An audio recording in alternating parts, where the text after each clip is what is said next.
session, so it is my privilege to open the meeting. I want to welcome our new member, Chris Burke from Northampton. Welcome. And I would ask that people please stand and join me in the Pledge of Allegiance. I pledge allegiance to the flag of the United States of America and to the republic for which it stands, one nation, under God, indivisible, with liberty and justice for all.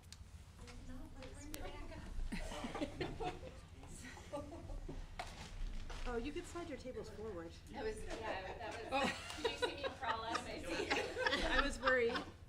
But if you, so our first order of business is to appoint a chair for the joint board. According to your policy, that rotation for this year would typically pass to Winnicott. And so is there a nomination for board chair? We're going to nominate Nicole Seco. I'll second that. Thank you. Nomination from Leslie, second by Lacey. Are there any other nominations?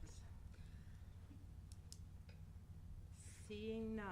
Is there any discussion? We should say that Nicole's okay with this. Yeah.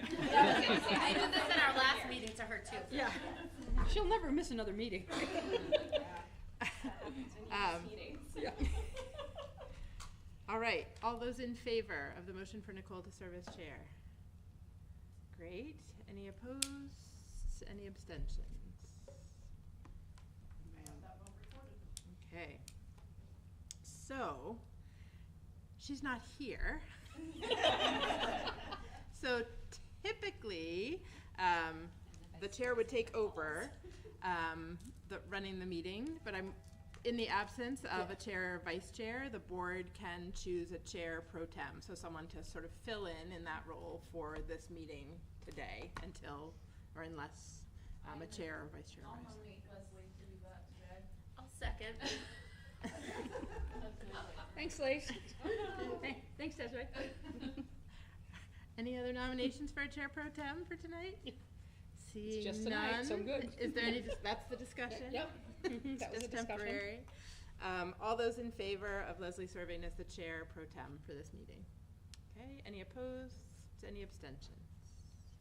All righty. All right, so now I'm going to take a nomination for vice chair. It'll be a Hampton Falls. I'd like to nominate Barbara Goodman.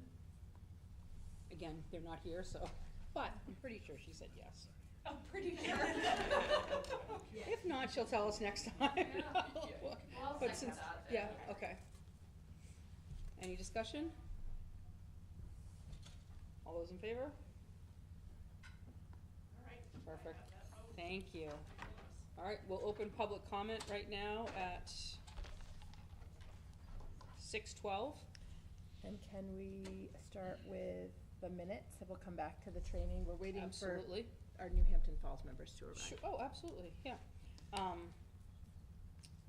So, I will need a motion to approve the minutes of January 28th, 2026. I'll make a motion to approve the minutes as presented for January 28th, 2026 regular meeting. Thank you, Ashley. Can I have a second? I'll second that. Thank you very much, Alex. Any discussion or any changes? All those in favor? Perfect. Policy second read and approval. Any discussion on these? Other than to motion to adopt or withdraw as recommended for the full policies? These are all policies you've seen at your local boards already, but they are your policy on policy development, the policy on the use and location of defibrillators, and policy regarding subpoenas for district staff. I will make a motion to approve the adoption or withdrawal as recommended for the four policies as presented. Thank you very much, Lauren. I'll Second? that. Second, thanks, Lacey. Any other discussion? All those in favor? Thank you very much. I have that vote recorded as well. Perfect. Matt, you want to do a finance report? Sure.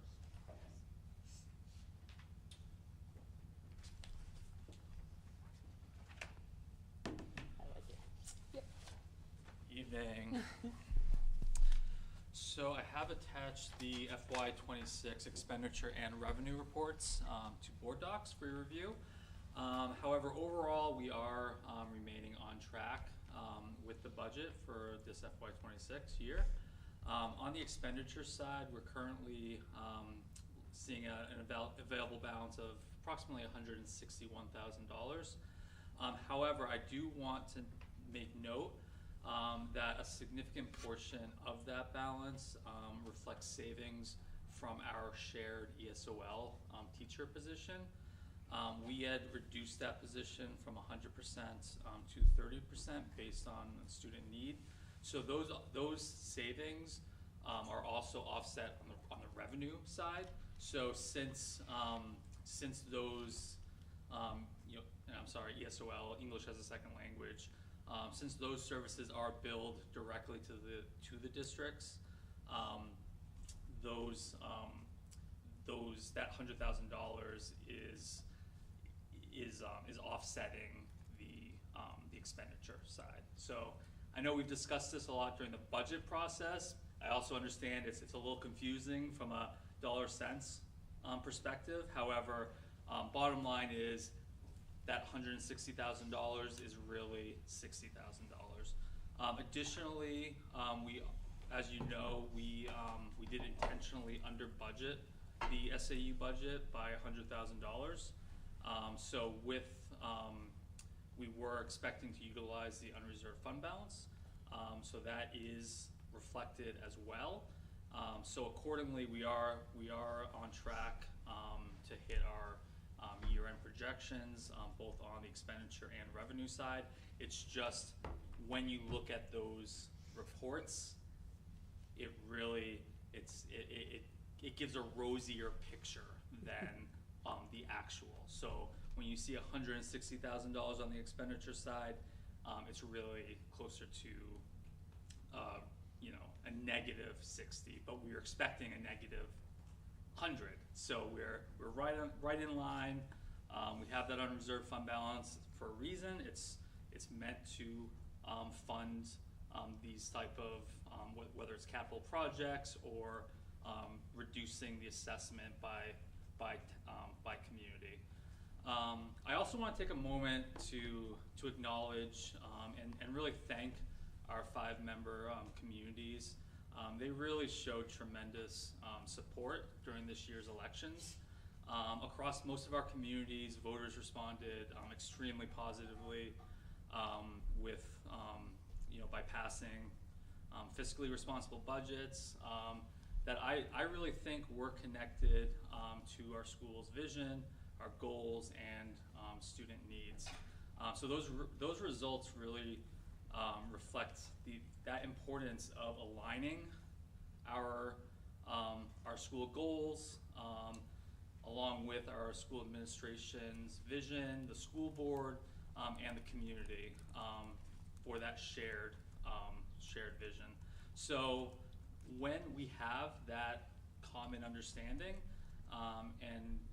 and support from those various stakeholders in place, we really are in a strong position to build that trust with the community and really communicate those budget priorities to all of our stakeholders. So it really was a success, and we really do appreciate just all the support that we did receive from our community. So thank you. I'd be happy to address any specific line items on either the expenditure or revenue side.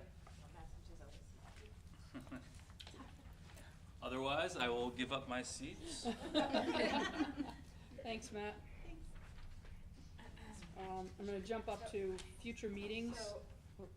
Oh, you can. Yep. The vice chair is now here. Sure. So you can turn the meeting over to her. She Perfect. is ready to continue. Sorry for us being late. Where are we on this? So, good question. Those of you who are just arriving, so we'll give one more minute. So we've gone through appointment of the board chair. That will be Nicole Seco. Appointment of Barbara as the board vice chair. We opened public comment. We have approved the minutes. We have approved the policies. we have heard the finance report.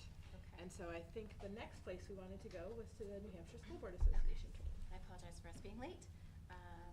Thank you for joining us. Sure. Thank you for having us. So I learned just a couple minutes before the meeting opened that my hour-long presentation is supposed to be a half an hour. So if it comes a little jumbled, I apologize, but I was told that you have 3 new members and that the 3 new members are expected to chime into one of our orientations where we cover a lot of this more in detail as well as a couple of other things.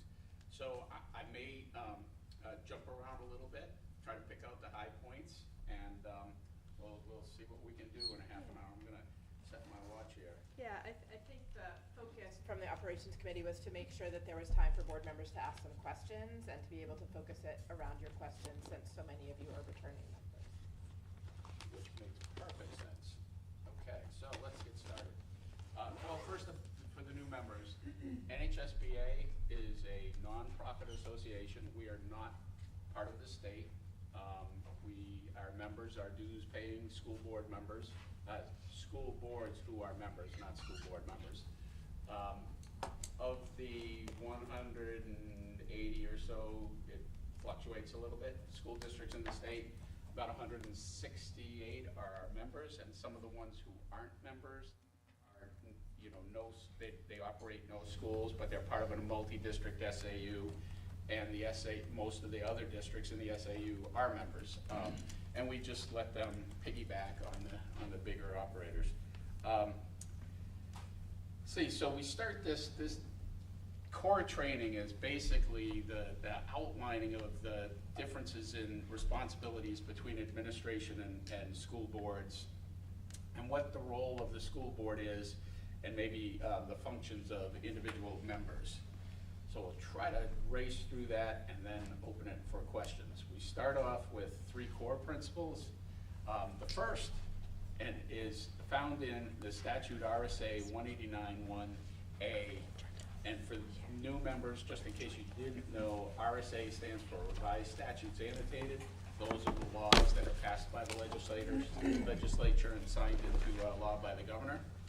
189(1)A1 used to be this one sentence, but over the last 10 years or so, they've decided to add lots of other pieces to it. But for the longest time, this is all what it said. It shall be the duty of the school board to provide at district expense elementary and secondary education to all pupils who reside in the district. That makes sense, right?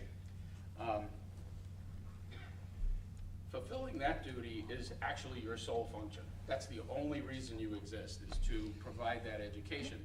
However, you have lots of constituencies and you have lots of different understandings of how best to accomplish that. So each of your boards within your communities, you have taxpayers, you have parents, you have students, you have employees, you have businesses, and they all have a different idea of what it means to provide education to pupils. So that's for you as individual boards to struggle with, and then hopefully come together and come up with some common plan at the SAU level. Next principle is the collective authority of the school board.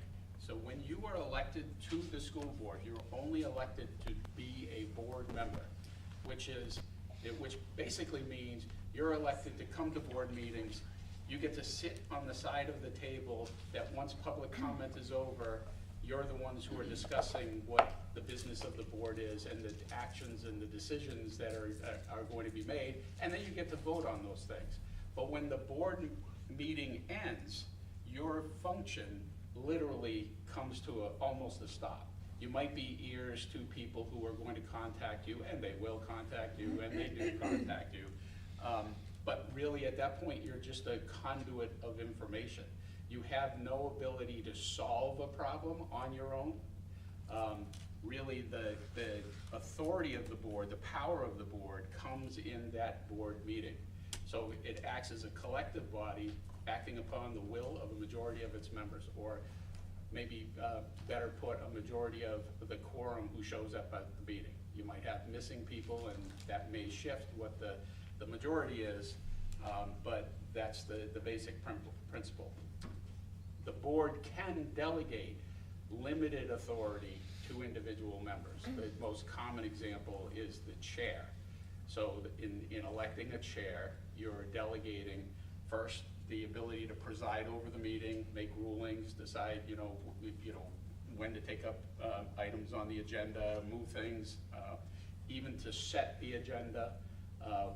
The other things are usually signatory powers on behalf of the board. That doesn't mean that the chair can go decide to enter a contract without the board having knowledge of it. But to some limited extent, there are some things that a chair is going to do that the board may not find out about, until the next meeting, or even sometimes after that.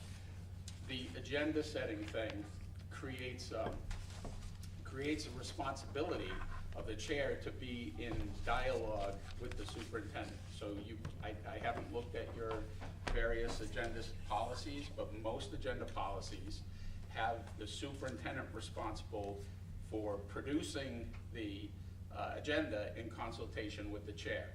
And what that doesn't just mean the piece of paper that you get, or, well, the digital version of that that says, here's what we're going to talk about at the meeting. It also means there may be things that they decide not to put on the agenda. So superintendent calls the school board, calls the chair and says, hey, this thing came up. Do we need to put it on the agenda? Do we need to call a special meeting? Because it might be something that requires, more urgent action. And the chair says, no, I think that's within your authority. Just report back to the board at the next meeting. If the board doesn't like that that's the way it happened, then they can sort of fix how they're, what expectations the board has for things that come before the board. But I don't know how many times the chair talks to the superintendent in this SAU, but when I was representing districts, there was some, I would get 20 calls a week, some of which ended up with special meetings, some ended up on the agenda, some were, no, if you go look at this policy, it's very clearly within there. So in any event, that's part of the delegation. What the board can't do is delegate its decision-making function. There's a couple of places where actual decisions are relegated to a committee. The most common example is the student discipline. So the statute specifically says that in expulsion hearings or long-term suspensions, the board can delegate that decision-making to a 3-board panel. The other place is in approving a manifest. A manifest can either be by the whole board or, according to the statute, can be relegated to 2 or more members so authorized by the board. Those are the only 2 places that I'm aware that there is specific decision-making function given to a committee. In all or a subpart of a board. In all other matters, committees exist to make recommendations to the board.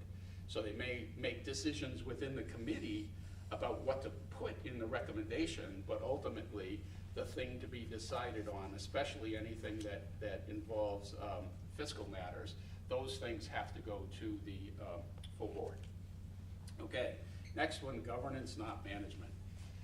So there is a difference between governing a district and managing a district. The school board's function is not to run the schools, but to see that they are run well.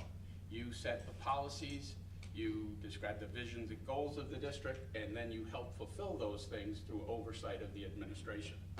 You adjust policies and directives as needs arise. So if the superintendent has to, deal with a situation and then reports it to the board later on, the board decides, well, we didn't quite like the way that was handled, let's tinker with the policy. Or the superintendent might have a situation that doesn't require immediate response, but it does require direction from the board, so now the board creates a policy or at least a directive to deal with that. Primarily your function is legislative. You are called the governing body. Governing means you're making policy decisions and making local laws. But you've also got a couple of other responsibilities that one is sort of like a legislative function, that is when you're hiring a superintendent or electing teachers. But the other one, and more important one, relative to some of the reasons why you can't do what you think you should be able to do, are your quasi-judicial functions. And I'm gonna talk about that in a little more detail than we typically have in the past. We added a few slides on conflict of interest and recusal. So even for those folks who have been in these trainings before, we'll cover some new territory. Superintendent's function is, guess what? Implement the policies and the directives, and visions and goals that the board has set. Manages all the operations of the district and its schools. So when I say the superintendent does this, the superintendent oversees all of the employees below the superintendent. That includes the BA, that includes the custodian who comes in on the weekend, that includes all of the teachers, all of the paras, et cetera. Even though they are doing the things that fall within the superintendent's spheres of duties. The superintendent advises the board regarding legal obligations, practical considerations, policy, budget, etc. So the converse of the first red statement is the superintendent's job is to run the schools well as framed by the board's policies. So those are the three core principles. Whoops, went the wrong way. Let's go the other way. Governance and management, relationship of the two domains. This is the section where I'm going to cut a bit out to make up the time. But you know, we talked about seeing that the district is run well. So how do you do that? Best way to do it is hire a good superintendent and then engage in meaningful evaluations of the superintendent. So 194C, it's the school board or the SAU board and the multi-district SAU that's charged with hiring the superintendent. That's all the statute says, that the board has to have a certified superintendent. Don't tell the Department of Ed because they think that's not true, even though the statutes say it. Board's oversight of a superintendent really comes through constant communication, annual evaluation, and then policy adjustments. Under 30, so new board members, if you see ED followed by a series of numbers and maybe a couple of letters, that's a Department of Education regulation, so that's an administrative regulation. Sometimes in your policies or in documents that you get, you'll see some other ones, so you might see LAB, labor, I forgot what the, safety, which covers transportation and police and so forth, so that would be SAF. And there's a few others, but so in New Hampshire, if you see a couple of letters followed by some numbers, that's usually an agency regulation. The one that you're most certainly going to see the most of is ED. So under ED 30301K, the school board is required to evaluate the superintendent. Again, there's no prescribed tool, and let me just say that the process in a multi-district SAU looks very different than it might in a K-4 district with 3 board members. Luckily, in my understanding is you have a pretty robust evaluation process. It's really one for the board, hopefully in conjunction with the superintendent, establishes it's not just a tool that you visit at the end of a year. It should have, oh, I can't even read that. We'll look up there. Oh, there we go. So you start off with establishing goals for the upcoming year. And then also, what is the process going to look like? You have periodic reviews and updates built in there, because guess what? You might pick a goal in, whenever you set it, April of one year, only to find that in November, something happens that really makes that goal either obsolete or just not workable. Instead, you have something else more important that you have to address. So you don't want to just wait till the end of the year and then everybody do a report card. Closing in on the end, the superintendent does a self-evaluation. The board and the board members complete the evaluation, and then guess what? You start all over again. But that purple one, the board identifies district and board goals. So that one maybe should be up where the green one is, because your superintendent's goals should be based on what the board has identified for the district and the SAU in the coming year. So here are our goals. What are the superintendent's tasks to meet those goals? So that's the perfect example. I don't need to dig too far into it, but the whole point of an evaluation isn't to slap someone's wrists. It's how do we all move in the same direction at the same time, and how do we do course corrections if needed or change goals as needed. Just, you know, it's getting further and further away, but I can tell you that the goals that districts set in the spring and summer of 2019 didn't get, you know, processed correctly once we hit March of 2020. Okay. So I'll skip through this. There's a whole you've got it in writing, various statutes, but the core one for superintendent's duties are found in 194C4. That whole statute is printed in the roles and responsibility resource packet that you received. So if you wanted to look at that, you can find that. The other thing that's in there are the Department of Education regulations, and they're side by side. For here are the duties of superintendent, and here are the duties of the school board, sort of how they relate to each other. So you'll see, you know, for instance, many of the board ones adopt policies necessary, this is a for instance, to effectuate the recruitment and hiring of employees. And guess what? On the superintendent side, it's actually go do that thing. So you can just compare those two things. We'll jump ahead and keep going. This sheet is also printed in the roles and responsibilities resources. You'll see that there's no statutory references here. This is really just a general outline of how you govern and superintendent manages. And that management relationship, you remember that part about you know, ensure legal compliance and provide legal information to the boards. That's kind of a circular relationship. And then also policy needs. Do we need policies? That's coming from administration. Do you need to tinker with a policy you already have? Because guess what? You know, that well-intended policy you passed last year, it's not working out the way we hoped it would. So you need to tinker with this. So that's a circular relationship. And so when you look through all of these things, that's just a general outline. But that line can move back and forth according to board policies. So how much time you want to spend at a meeting doing some things that, you know, other districts would leave to the superintendent, that's sort of up to the board in some ways. It leads to longer meetings the more you shift that line to the left, but you do have the ability to do that when necessary. And you also have the ability to shift it to the right when you're finding that you're spending too much time in meetings going through things and just saying, hey, great, that's awesome. You know, read the reports and then just pass them off in a consent agenda. You don't need to deal with them at length during meetings. Okay, school board legislative functions. How do you govern? You govern through policies and policy decisions.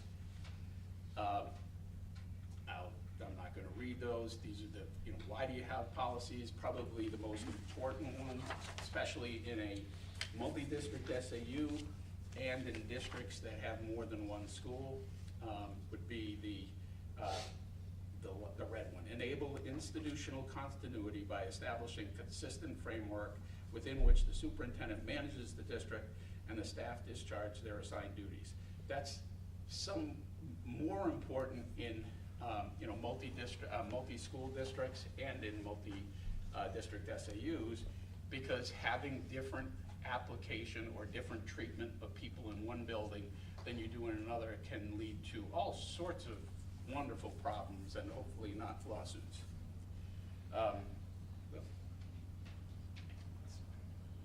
Big P and little p. So policy doesn't just mean those coded things that used to be in a big fat manual, but now we're all online. You know, it has the alpha, you guys use our coding system, so it's a little alphabet-y soup type thing. There is a line to it, and there's reason to it, but it will boggle your imagination the first time you try to you know, introduce them to yourself. But the little p are also policies, and those are the ones that you make far more frequently than visiting the big P ones. So anytime you make a decision about anything, unless it's a quasi-judicial matter or you're hiring somebody, those are legislative decisions. So you had, you know, you had money set aside to buy band uniforms one year, but guess what? The roof on the athletic field house caved in. So you have to decide, where are we going to get that money to fix the roof this year? Guess what? We as a school board can decide we're not buying band uniforms. We're gonna fix the roof instead. There are some limitations on that, and your BA is fully aware of that, but that's a policy decision. You might have a special warrant article that says, let's buy new band uniforms. Well, guess what? You don't actually have to buy the band uniforms. You might, if it's a special article, you don't have to, you can't spend that money anywhere else, so you couldn't fix the roof if it was a special article. But you also don't have to buy the band uniforms if you think that's a silly thing to do. Those are policy decisions. But all of the, little directions that you give to the superintendent, hey, can you do this for the next meeting? What you're doing is telling the one employee that you directly or supervise directly to allocate resources to do something to bring to the next meeting. Again, policy decision. And you're not putting letters on it and putting it in your manual. So just a little introduction to the NHSBA sample policies, especially for the new people. They're broken up into two types of classifications. The first is subject matter, so A through L. And they're, A is general, B is board, I is instruction, J is students, etc. And then the next one, the next set of classifications, priority required by law, just means that there's a law or a regulation that says the local board shall have a policy, the local board shall adopt a policy, the district shall have a policy. So that it's framed in different ways, but there is a legal authority saying that you as a school district have to have a policy. Sometimes those authorities mix and match what policy is, regulation is, procedure is, and we do our best to try to, keep those separated, but sometimes it's a little difficult. Recommended policies tend to reflect, more often than not, they reflect statutes or regulations that they don't say you have to have a policy, but they do say students must do, can't have cell phones. Actually, that one does say you have to have a policy. But it might be students can't do this, or employees must do this, or districts must do this or not do this. So there's a thing that everybody needs to know, but how would you know it, especially as a new board member? Are you expected to go read the 400 pages of education laws and the 300 pages of education regulations and then go look at the the federal ones that do the same thing? No. We try to put those in a policy so you have a local source that you can find, how this is supposed to work. The other thing is sometimes you have, you might have a state regulation, a state statute, a federal regulation that all covers sort of the same thing in a different way, and we try to take it all and put it in one place and make rhyme or, make a reasonable thing to read.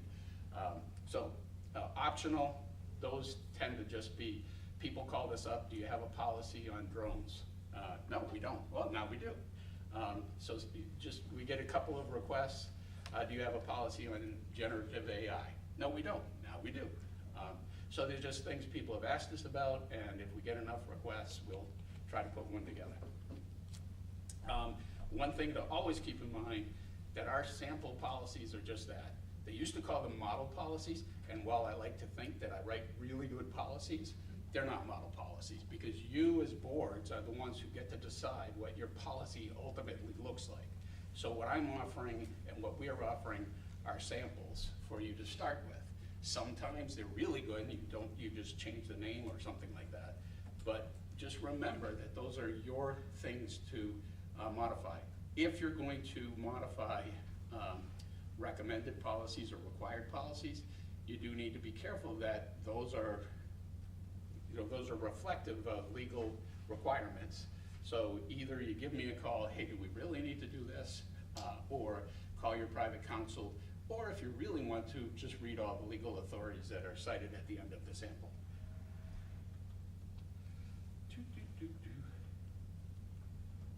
If you're going to adopt a policy that we don't have, the thing that I would suggest is call me and I will give you a code.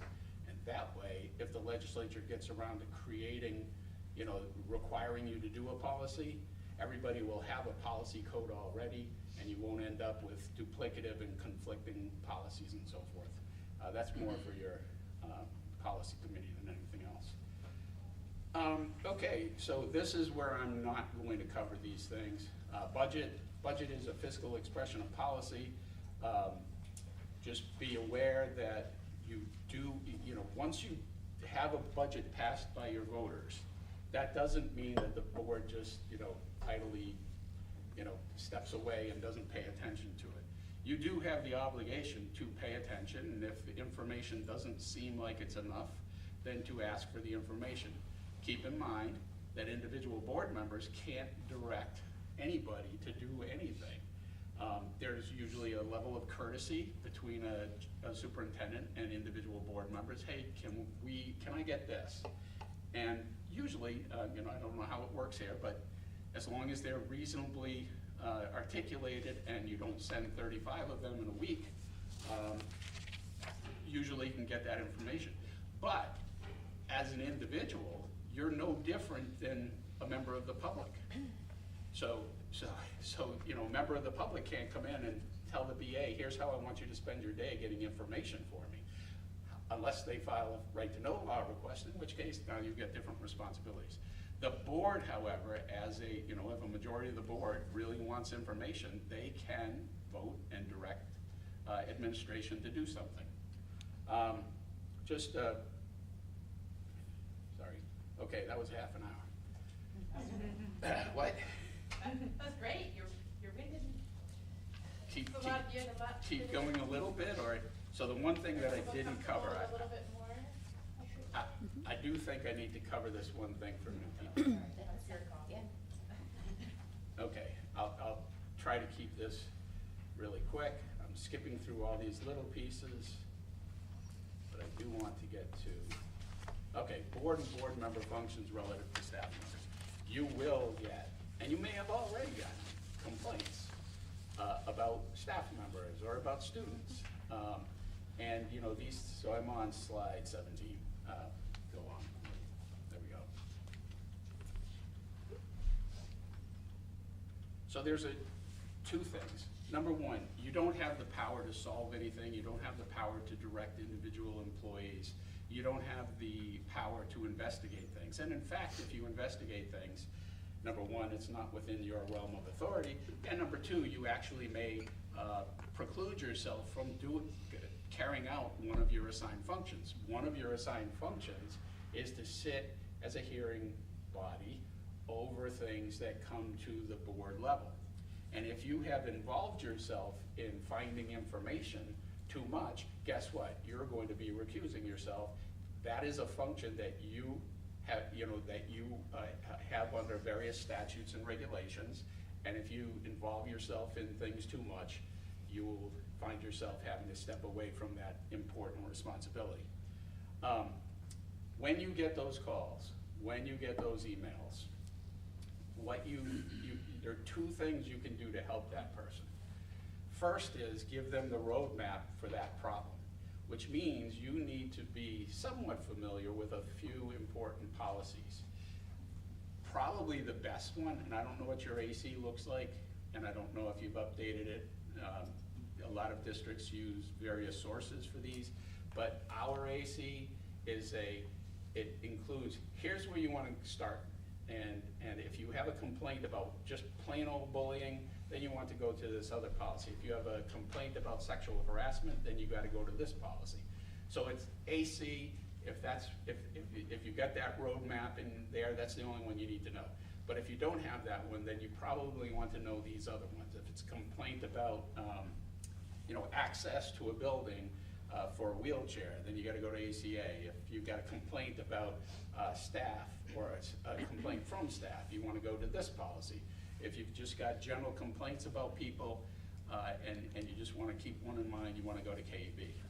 The second thing you could do is facilitate the oversight by administration. So when you get that contact, especially like if it's a phone call or somebody accosts you in the produce aisle, you just need enough information to make the superintendent, and in this big district, it may be principal, I'm sure the superintendent will let you know, but you need to let the person who is overseeing the people who need to deal with it at the lowest level, you want to at least make them aware that this problem exists. Because that way, when they get the call from going this way, they're not completely caught off guard. So, you know, the communication is, hey, you know, my kid's a third grader at this school, but there's 2 third grade classes, so you need to know which third grade class it is. And what's the student's name? So what I'm conveying to the superintendent is a Mrs. Smith whose kid is in Mr. Jones' third grade class at such and such a school is, you know, claims that her kid's being bullied. I pointed her to JICK, but I just need you to be aware of that, okay? And that's all you need to do. But if you start asking questions, well, who is it that's bullying? Have they had problems before? Did anybody see this? That's investigation. That is not your job, and that's the kind of thing that can preclude you from participating if it ever gets to a board level. And just remember, you can't solve that problem. Now, yes? So can, say there is a member on your board and that happens, and they're not recusing themselves, can you make them recuse themselves? Can you, say, hey, you had contact prior, I feel like this is a conflict, like how would you handle that as an observer or Okay. on the board? How about I get to the very next, this is the part that no, it's a great question, and this is one of the hardest things, because people come to you, they voted for you, they know who you are, they probably don't know the superintendent very well, and they probably don't know even the principal, but they do know you, because guess what, you were on the ballot, and there are posters all over town and so forth, and guess what, you live right down the street, and they've known you for years. So you're going to get these communications, and it's reasonable. And if you think it's complicated for boards to try to, navigate this weird gray line, the public doesn't even know about it. So you're going to get those communications. You're going to get passive reception of information that if you had obtained it on your own might have precluded you or disqualified you. But the passive reception of it is a little bit different. You just, whatever information you get, you just pass it. You just don't look for the administration. It might be your kid coming home from school saying, "This is what I saw." This is a real problem. It has to be addressed. Nobody filed a complaint, but guess what?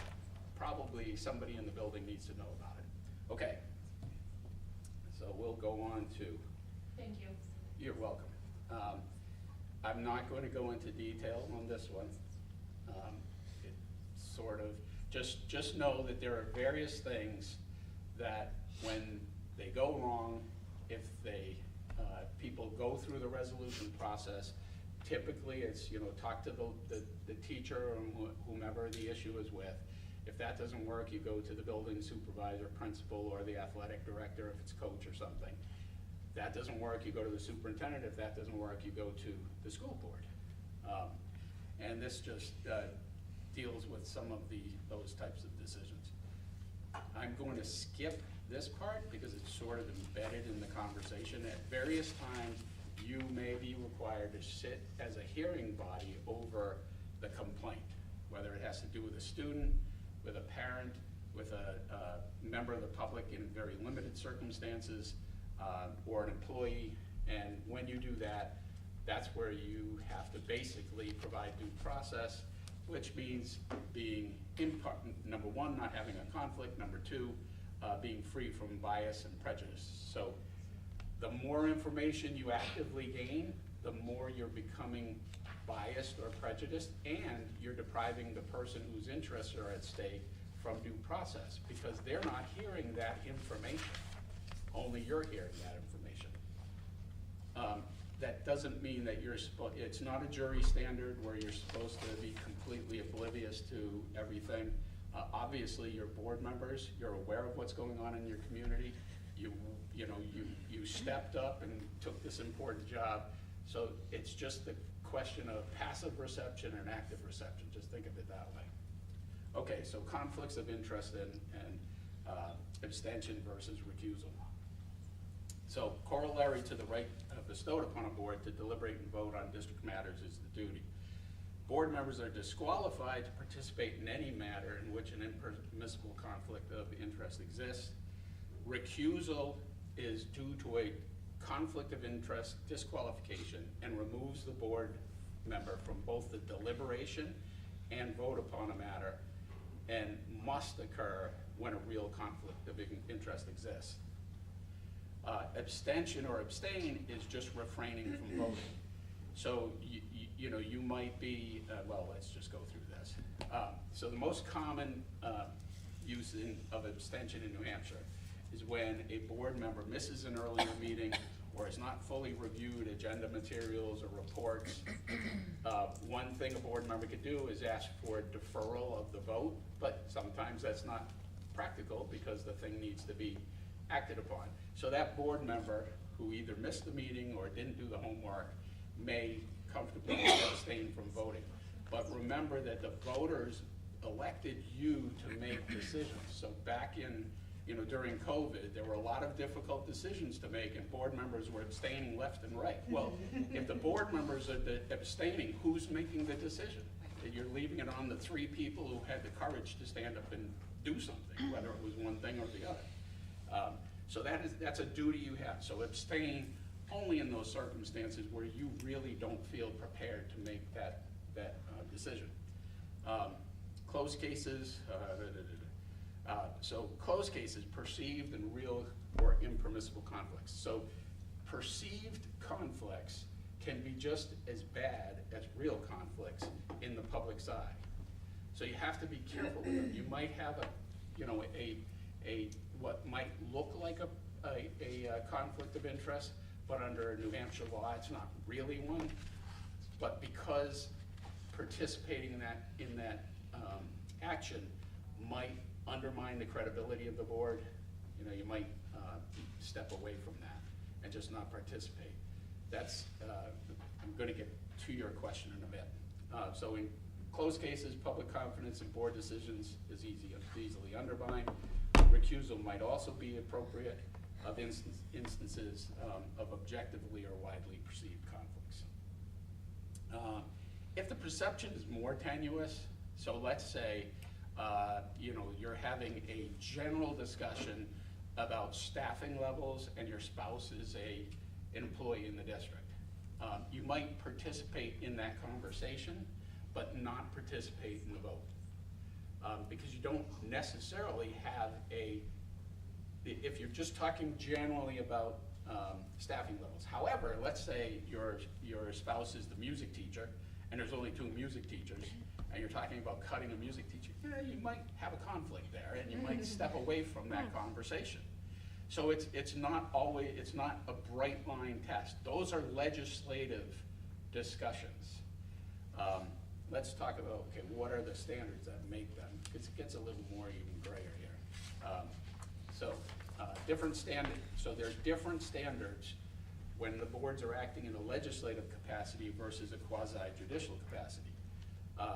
So both capacities, whether it's legislative or quasi-judicial, a conflict, an impermissible conflict exists when a member has direct personal or financial interest.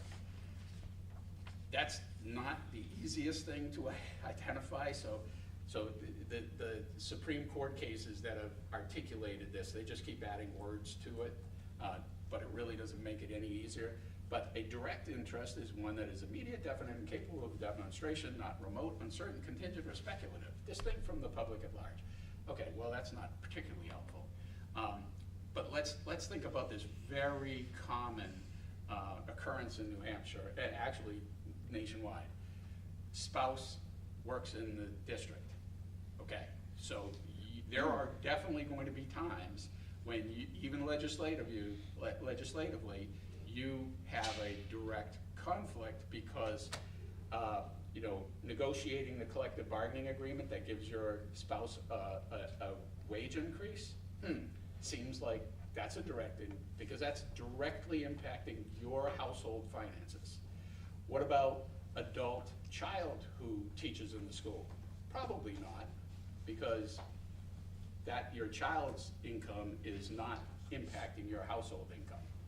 Of course, if they get a good raise, then they won't call you for money like my kids do. But still, you can see how just shifting some of the facts makes the connection more tenuous. all board members have interests that are personal and/or financial. So everybody's a taxpayer. So anytime you're approving a budget, guess what? That is directly impacting you. But is it impacting you differently than the public at large? No. Almost every board member has a child or a grandchild in the school system.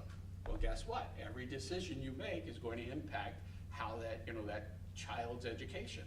Does that mean you have an impermissible conflict? Well, good luck finding board members if that's a disqualifying event.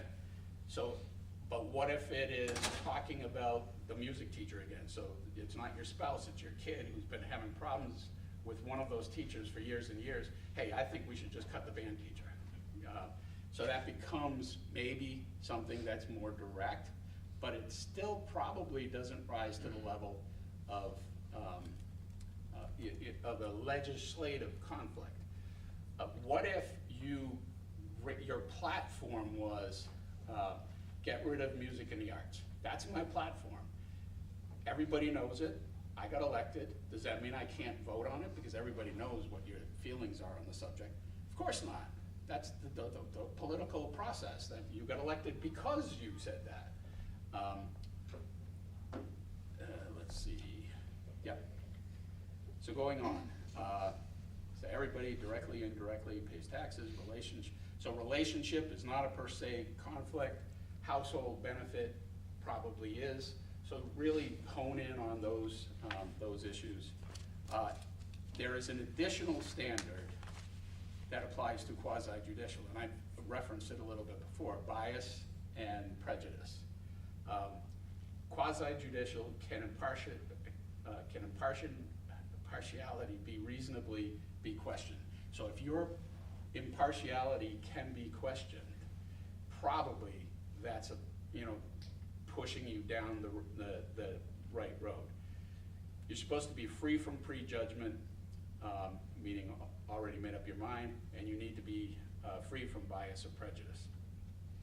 Public statements, prior advocacy can be disqualifying.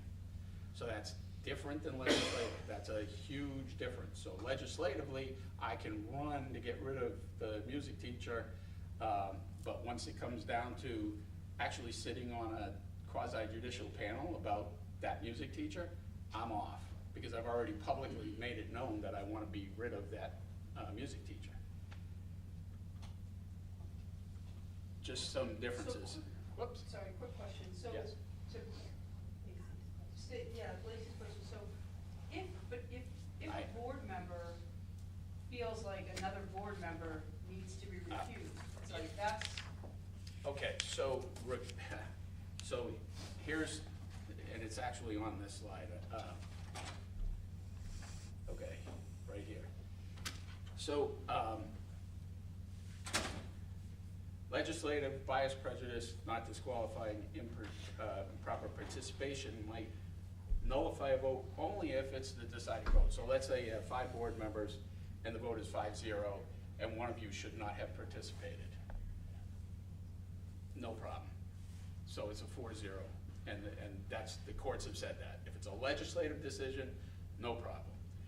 If it's quasi-judicial and you participate, it could be 5-0 and you improperly participated, that decision can be nullified by a court. Unfortunately, the decision to recuse is a personal one of the board member. So a board can take an advisory vote, but ultimately it's the board member's choice. And unless somebody objects at the time, it's waived. So if you think somebody has a conflict and shouldn't be participating, and remember there's a difference between legislative and quasi-judicial, you need to make that, first of all, you can take the advisory vote, and then if the person refuses to step down, then you can object to the person's participating, or if it's a quasi-judicial hearing, one or the other sides can actually make that objection. But the only way that decision gets undone is if somebody then brings it to court. But there is no mechanism for a board to prevent another board member from sitting in on whatever the issue is. Does that answer? Yes, thank you. I know it took all the way to get there, okay. So that, I think, is, that's it. And so now I'm happy to answer any questions or, you know, get on the road to Keene. Either way. But the questions are good, and really, you know, coming to these things, it's always helpful. Here, it's every once in a while, somebody will throw something at me that, hey, I never even thought of that. But things for new members, you know, how we interact with people, it tends to be a little informal. If just a rank and file board member calls me about something, you know, hey, does the right to know law require this? I might be able to answer that. Typically, we hear from board chairs, and certainly if it's some, let's say, issue that is a wedge issue, either between the board or between the boards in the SAU, or between a board member and another board member, or between the board and the administration, we'll probably defer and ask to speak to the chair or make sure that you've been authorized to give us a call. But we do provide you know, general legal information for issues that come up. If you're stuck in an ethical quandary, you know, we're available to maybe point you in the right direction. We're not your attorneys. We don't provide what's called core legal advice, really just general information. So Barry, Christina, our executive director, and myself, we're the ones who typically are answering the legal questions. I'm supposedly the key person, but you know, if you call one or the other, you'll get an answer. Sometimes you might get two different answers if you send us an email to both of us. We both have different perspectives. I come from private practice. He's always been at the board level, so different views of things. And Becky Wilson is the Director of Governmental Relations, so if you have questions about pending legislation or something like that, curriculum decisions, special ed, she's the person to go to for those things. But any questions, and I'm happy to be at your disposal. In the example you gave with the music teacher, in the example you gave with the music teacher where someone was running and said they were against music, and then they got elected, but then they couldn't take a vote because they already took a public stance?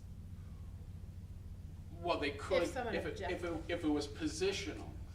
So I run on, I think arts and music are a waste of taxpayer money. So I want to get rid of arts and music, right? That would be okay.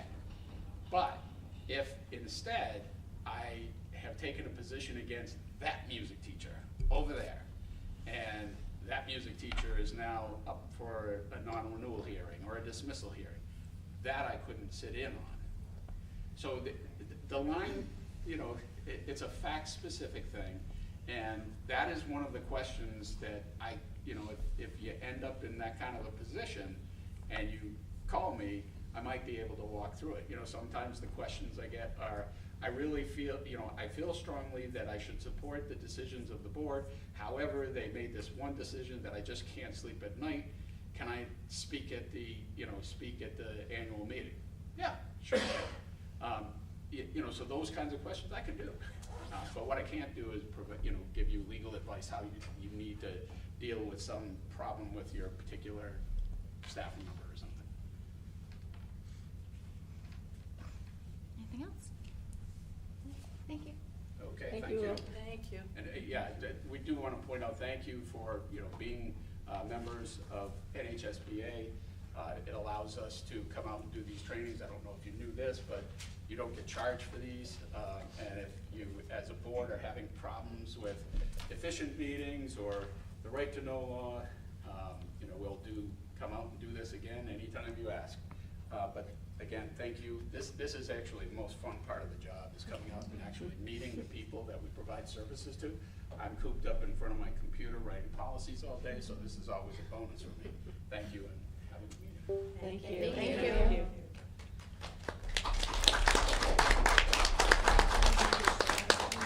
I'm assuming we need to close public comment? Yes, at 7:08. Yeah, can I just add one brief thing about NHSBA? So obviously Caldwell and Barrett, many of you have experienced chairs, some of you are newer chairs. There are trainings for chairs that they offer, also free of charge. Their base trainings are really good. If you are thinking about attending one, let Rhonda and I know, so we can make sure that your membership is covered, or if you don't have the policy or the professional development subscription, the webinar subscription, we can make sure that gets invoiced and paid for you to attend. But I would say, that you can call me, but sometimes you want an outside voice. And one of the things that I think is the most challenging in a multi-district SAU is that there are 23 of you and one of me. And I'm happy to answer questions from all of you anytime. It helps me, like if you have a question, Mariah, copy your chair, right? So that the chair knows, oh, 3 people on this board have this question, maybe we should just put it on an agenda rather than have everybody reach out individually to the superintendent asking for information. If one of you asks me for information, I'm gonna send it to your whole board typically. But unless it's of some obscure nature that doesn't make sense, but that's generally how I'm gonna respond. And I think, Will mentioned that piece about communication, but that's how this works. We're a team, right? We're a governance team. And so that doesn't work if we're not communicating. So if you have a question or you disagree with something, reach out to me, let us know that. Or you're concerned that something happened in the school, or you heard this, reach out, because first of all, with 6 schools and 23 of you and a couple thousand students, it's very possible that I don't even know what you're talking about when you say, I've heard about this, what are we doing about it? I may not even know what the issue is that you're concerned about, right? If it has reached a certain level, typically principals are gonna tell me, but it may be posted on social media before my office has heard anything about it, or maybe even before the principal has heard anything about it. So reach out, use And me. don't engage in social media back and forth, please. Yeah, Please we'll be don't. covering that in right to know law trainings in a couple Yeah. of weeks. Highly recommend that new members attend that. Yeah, really good, yeah. If you read it, you'll get mad, and if you respond to it, you'll just make it worse. Yep. And you have never ever convinced anybody of anything on social media. Absolutely. Anyway, thank you again. Thank you, Thank Will. you. Drive safely. Yes. Yeah, grab some pizza. Yeah, I guess the last thing I would say, we have tried, like, I find that this relationship and the communication works best when we do a retreat with the board to talk about what are the shared expectations, right? What is it that you're looking for from me? What is it that I need from you? We set those goals together for your board so that we're all kind of on the same page. In the absence of that, lots of things can go sideways with the best of intentions on everybody's part, right? If I don't know you're expecting, right, communication every time X happens, then I'm not meeting your expectations and I don't even know it. And the same is true, right? If I haven't had that opportunity to have a conversation with you to say, when you send me 7 emails in one day, and I'm still trying to do the rest of my job, that is hard. So let's do that. And the other piece is, like, be thoughtful about what you're putting in email, because all of your emails are public records, right, for the most part. I mean, student information is confidential, personnel information is confidential. However, if it's something where you're like, I'm not sure, call me, right? But my rule of thumb is I don't put anything in email that I don't want to see in a headline. And Rhonda can tell you, we get lots of right-to-know requests about what communication is occurring between board members. Sorry. And per the board's presentation back in November, we do post all right-to-know requests online. So those are out there for the public to see. Yeah, is that something that we can, I think for a while we were requesting those to be like discussed at the joint board meetings, like your leads and members, is that too? We can pull it up and give you a summary during this meeting, or for the May meeting. We could do it at the May meeting, but yeah, we are keeping that posted online and keeping track of the time spent. I was gonna say, I think that's the most important thing we would like to know is the time spent, because it's significant and it needs to Yeah, I mean, we have a dedicated calendar now to keep track of, right, the requests that are coming in, because there are so many, right? And you have specific timeframes in which you need to respond. Yep. So. Thank you. Good. Okay. I apologize, you said that we already approved the minutes. We did. So Did you also do the policies? We did. Okay. And the finance report. And the finance We were report, speeding. alrighty. So I think So we're it looks just like to we just need future to, meetings. talk about the two meetings. I do think you want to just acknowledge that there will be, the board will be going into non-public Yes. to talk about nominations and superintendent evaluation. Perfect. And then we can talk about And, that. yep, so then there's the SAU21 operations meeting on Monday, May 11th, and then the SAU21 joint board meeting Wednesday, May 27th. And then, if there's nothing to say about that, can someone make a motion to go into non-public? I'll make that motion. I'll second that. All right, with this, we do a roll call vote, and It's not here. Alex? Andrew? Yes. Ashley? Yes. Barbara? Yes. Casey? Christopher? Yes. Desiree? Yes. Priscilla? Yes. Hillary? Yes. Lacey? Yes. Lauren? Yes. Leslie? Yes. Lisa? Yes. Mariah? Yes. Michelle? Yes. I'm sorry. There's two. Michelle Freeze? Yes. Renee? Yes. Tricia? Yes. Did I miss